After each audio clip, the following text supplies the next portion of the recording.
Oh, yeah, I guess this is okay. We can hint a Turdoch turn 2. That should be nasty, and hopefully we'll draw into some blue mana, like that. That's perfectly fine.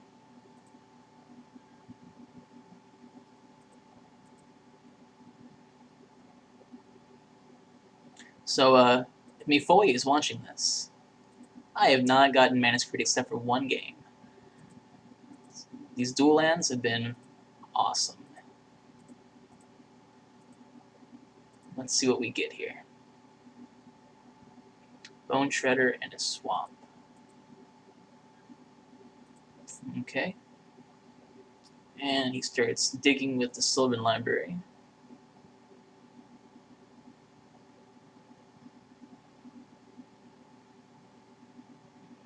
Start playing my blue sources next turn so I can get a Jace the Mind Sculptor out if necessary.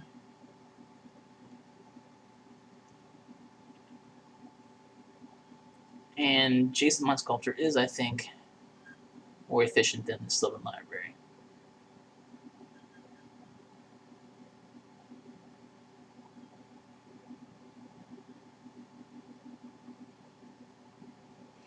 But let's see what we're up against first.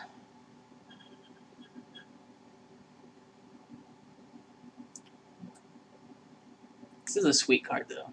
And I love that picture. Such a... I think that it's got so much flavor. Alright. So he's playing something now. See if he has any turn 3 drops. Wall of Blossoms. Nice. But no land yet?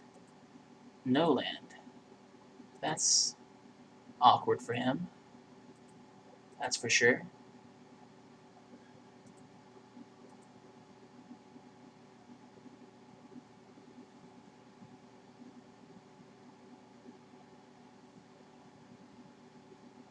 You gotta be careful one thing when you're working with the triggers in Magic Online when you've got Sylvan Library. When I first played with it, I ended up doing the triggers wrong and ended up taking a ton of life lost off of clicking it wrong. And that's the worst thing that can happen. Alright, so let's activate Jace the Mind Sculptor. And draw some cards.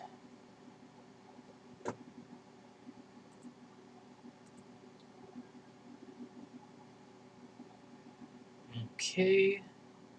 So let's just put back a couple lands. Keep the Firebolt. That'll keep his fairies off me for a turn.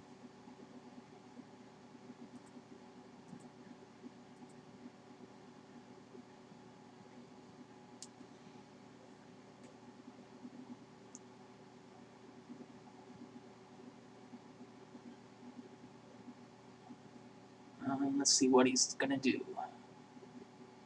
Looks like he might be having... No, never mind. He's fine on mana. He just missed that one drop. Turn 3. He's been hitting him pretty easily these last few turns.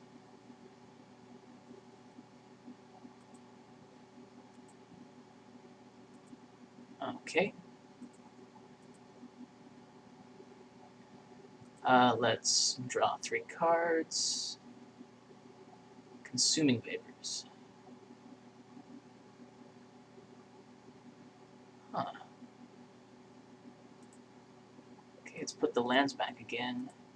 Let's drop Forest.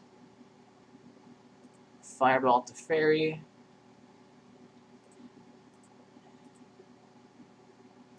And let's Consuming Vapors on his Wall of Blossoms.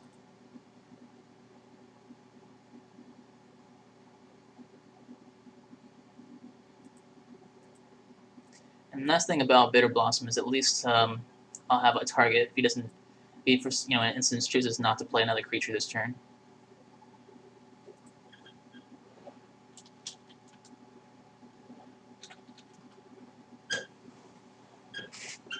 He called my Jace the Mind Sculptor the Nicole Bolas Finder, and I had to agree. That is exactly what it is. And a beautiful thing it is. Phantom Centaur.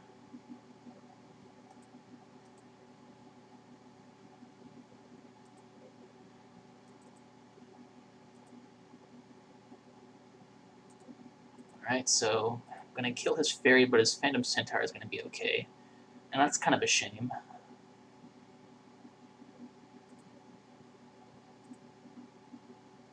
See, but what I can do is just bounce it to his hand.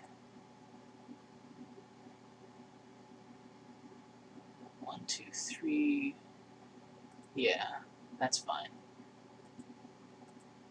And I'm going to cryptic command for it next turn.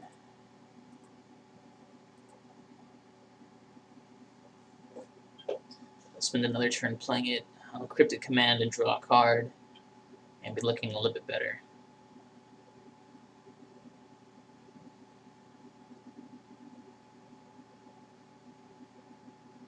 Bitter Blossom is a pretty sweet card. Sword of Fire and Ice. Good against blue and red. I think I'm going to have to counter that. I can return a permanent to his hand. So let's counter that. And select the permanent. I think. Well, it's more annoying here. I guess the Sylvan Library. Put him back on cards. Force him to choose between his library or his Phantom Centaur.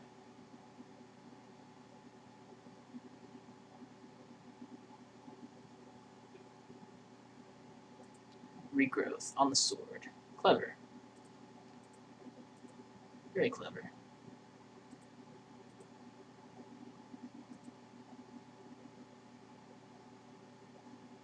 Let's see. Gonna go ahead and bounce his fairy to keep it off the sword, and then play Mole Drifter to get some cards back.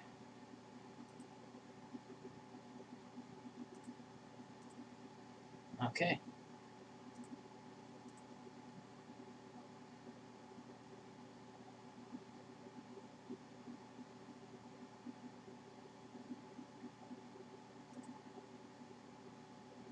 It's gonna go ahead and equip the sword, I imagine.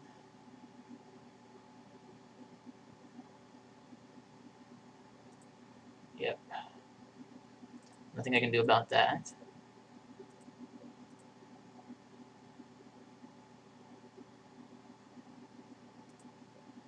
Let's go ahead and draw some cards in that case.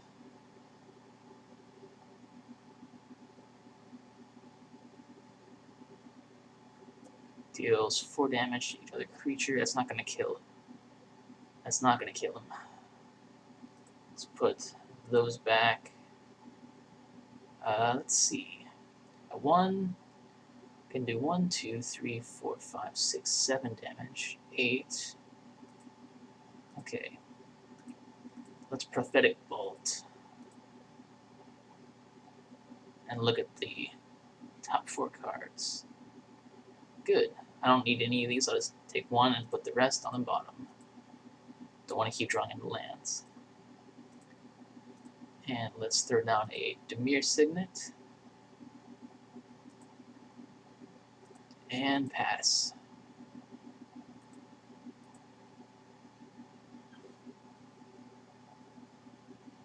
So I can hit him for 1, 2, 3, 4, 5, 6, 7, 8 total.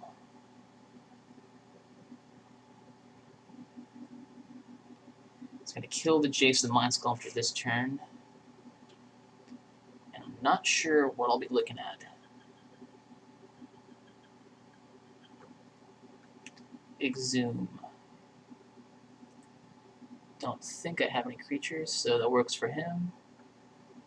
He kills the Mole Drifter with the Bone Shredder. Ah, clever. Okay. So I'll just... Well, he still has to attack the Jace. So he doesn't really get that much value out of it.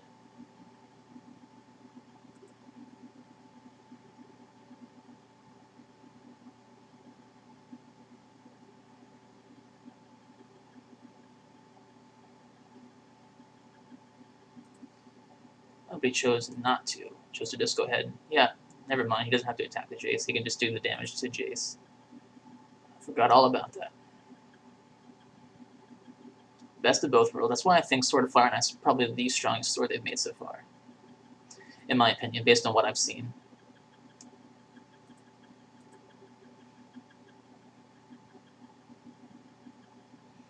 I mean, obviously all the swords are quite good. There's no arguing against that, but I think the Sword of Fire and Ice is the most efficient.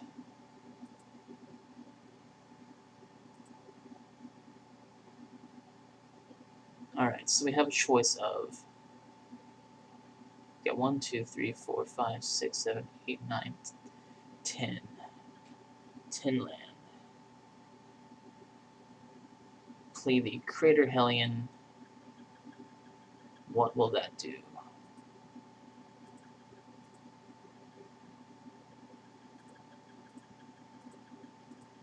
I'll keep him on creatures for a while.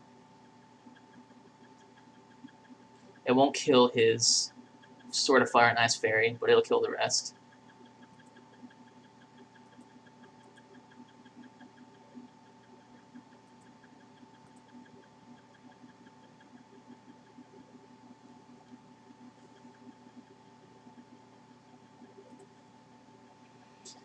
He'll probably play Phantom Centaur this turn.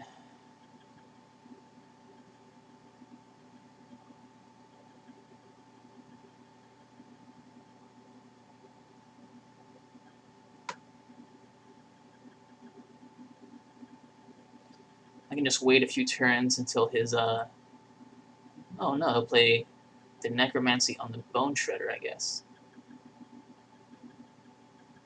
Okay.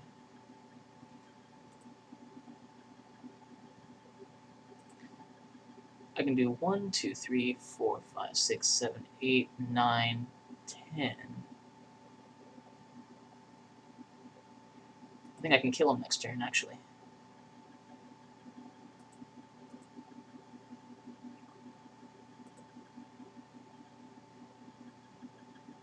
Which will be fun. I'll enjoy that.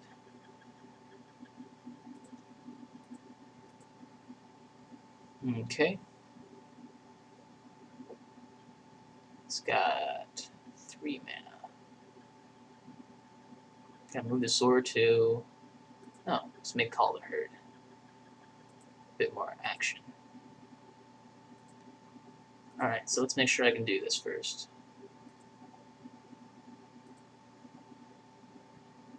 Okay, so let's tap that. It's Demon Fire. 1, 2, 3, 4, 5, 6, 6, 7, 8, 9, 10.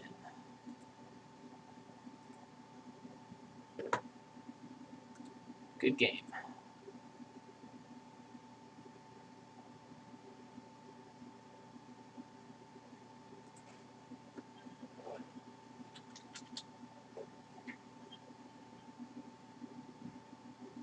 So kind of a lazy way to win, but a Demon Fire to the face is still a win.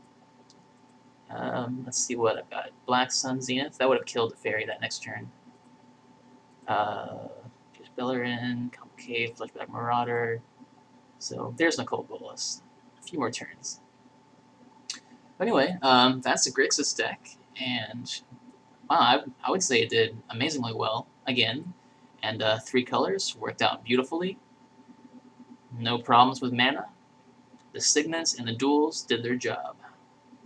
So that's it. Thanks for watching.